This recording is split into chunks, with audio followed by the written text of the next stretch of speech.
నేను ఎప్పుడు అనుకుంటాను ఒక మాట, ఉద్యమాల్లో అది ఏ ఉద్యమైనా, ఒక విప్లవ ఉద్యమైనా, ఉద్యమంలో నేల కొరిగిన వీరుడు ఆయుధంతో పాటు ఆశయాన్ని తన తర్వాత వారికి అప్పచెప్పి నిష్క్రమిస్తాడు. అట్లాగే ఒక తరానికి, మా ముందున్న తరం ఒక చైతన్యాన్ని, ఒక నిజాయితీని, ఒక నిబద్ధతను, ఒక ప్రపంచాన్ని చూసేటువంటి సరైన దృక్పథాన్ని అందించాల్సిన బాధ్యత మా ముందు తరం మీద ఉండాలని నమ్మేవాడిని. అట్లా నమ్ముతున్న క్రమంలోనే మా ముందు తరంలో ఎంతో మంది ఉన్నప్పటికీ కూడాను భాస్కర్ సార్ మాకు ప్రత్యేకమైన వ్యక్తి.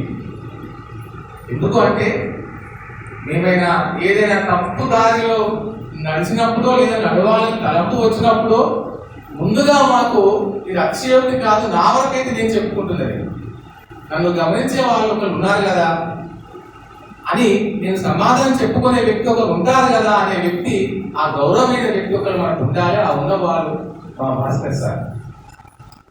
ఈ పుస్తకానికి ముందు మాట రాయమని చెప్పగానే నిజంగా ఎంత ఆశ్చర్యపోయానో, ఎంత సంబరపడ్డానో, రెండు అది కలగలిసినటువంటి ఒక సందర్భం. అంటే నువ్వు కథ రాస్తున్నావు కదా, కాదు రాయాల్సిందే, రాస్తావు కూడా అని చెప్పి ఎదురు ఇచ్చిన తర్వాత నాకు అనిపించింది, అది తీసుకున్న క్రమంలో ఇక్కడ మారుతుంది, ఇక్కడ శోభ ఉంది. రోజు 1 గంట 1:30 ముందు మేము నిద్రపోవడం ఉండదు, గుంటి లోపల.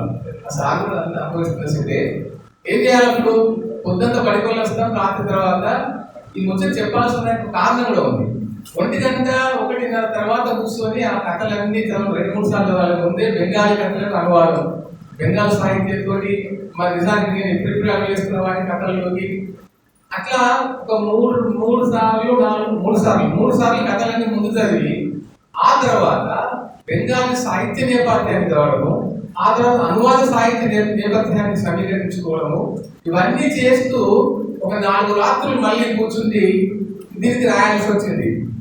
ఎందుకు ఇది నేను చేసిన గొప్పతనం చెప్పుకోవడం కోసం కాదు చెప్పేది. అంటే 14 భాషలు నేర్వడానికి, అనేక భాషల్లోంచి అనువాదాలు చేయడానికి, తెలంగాణ పదకోశాన్ని సృష్టించడానికి, ఉద్యమంలో మన భాష మీద జరుగుతున్న దాడిని తిప్పికొట్టడానికి ఊరురా తిరిగి మాలాంటి వాళ్ళని చైతన్యపరిచే అనేకమైనటువంటి మన భాషకు సంబంధించినటువంటి ఉపన్యాసాలు ఇచ్చి మొత్తం తెలంగాణ సమాజాన్ని, మామూలు వ్యక్తి కూడాను ఇది నా భాష గొప్పతనం ఇదని చెప్పి అరటి కంట్రోల్స్ పెట్టినంత అలవోకగా అట్లా చెప్పడానికి కాలుకు బలపం కట్టుకొని తిరిగినటువంటి సారు మరి కళ్ళు పోతుంది ఏమవుతాయి, ఆరోగ్యం ఖరాబు కాకుండా ఏమవుతుంది.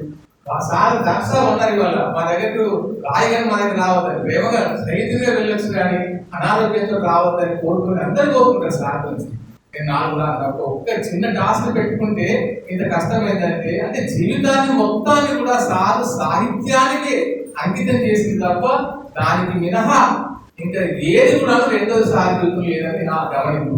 ఒకప్పుడు అధ్యాపనం ఎంత గొప్పదో, సారు నేను సరిగా పాఠం చెప్పలేని అనారోగ్య స్థితిలో ఉంటే నేను నా క్లాస్లో ఉన్న చివరి వారికి కూడా అర్థం కానప్పుడు అందరప్పుడు నేను నా ఉద్యోగానికి రాజీనామా చేస్తాను ఒక సంకల్పంతో నేను పాటలు అందుకే మొండివాళ్ళు దండివాళ్ళు రేషకుండా ఎందుకన్నానంటే అనేక ఉదాహరణలు మాత్రం పంచుకున్నప్పుడు. అట్లాగే అనారోగ్య పాలైనప్పుడు ఎవరు ఉద్యోగాలు వదులుకుంటారు, లక్షలాది రూపాయలకు సంబంధించిన లాభ నష్టాలు చూడకుండా ఉద్యోగం వదిలేసినటువంటి క్యారెక్టర్. అట్లాగే రాస్తున్న దానికి, నడుస్తున్న దానికి, కవిత్వానికి, వ్యక్తిత్వానికి ఏమాత్రం వీసమెత్తు తేడా లేనటువంటి వికాసైన నిప్పు లాంటి జీవితాన్ని గడుపుతున్నటువంటి భాస్కర్ సార్. ఎక్కడ ఉంటారు ఇట్లాంటి వాళ్ళు? నిజానికి ఎన్నిటి కోసమో అంగలాస్తున్న సమయంలో, ఎన్నిటి కోసమో మొత్తం గట్టు తప్పుతున్న సందర్భం లోపల నిజంగా భయం అయితే సార్ తోటి. ఎందుకంటే మరి ఏదో మాట్లాడడం లేదు, మళ్ళీ తర్వాత మేము ఆచరణాత్మకంగా దానికి కట్టుబడి ఉండడం లేదు.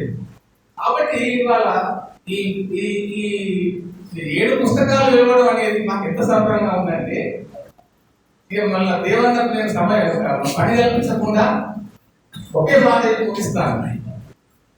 పెద్దవాళ్ళు ఏమంటారంటే పిల్లల్ని మా ఆయుష్ పోసుకొని 100 ఏళ్ళు బతుకులు బిడ్డ అంటారు నిజంగా. చిన్నవాళ్ళైనా నాకు ఆ మాట రాలనిపిస్తుంది. అందరూ ఆయుష్ పోసుకొని నిజంగా 100 ఏళ్ళు బతకాలి. ఇది అక్షయం కోసం అంటుంది కాదు సార్. మీ మీద ఉన్న అపారమైన ప్రేమతోటి అట్లాగే నేను ఒక వాక్యం రాస్తాను, కాలం ఒక సంకల్పంతో కన్నా సార్. ఈ తెలంగాణ బట్టి ఉట్టిగా ఉన్న వాళ్ళు కాదు. కాబట్టి మా అందరికీ మార్గదర్శిగా 100 ఏళ్ళు దాటి బతకాలని కోరుకుంటూ ధన్యవాదాలు.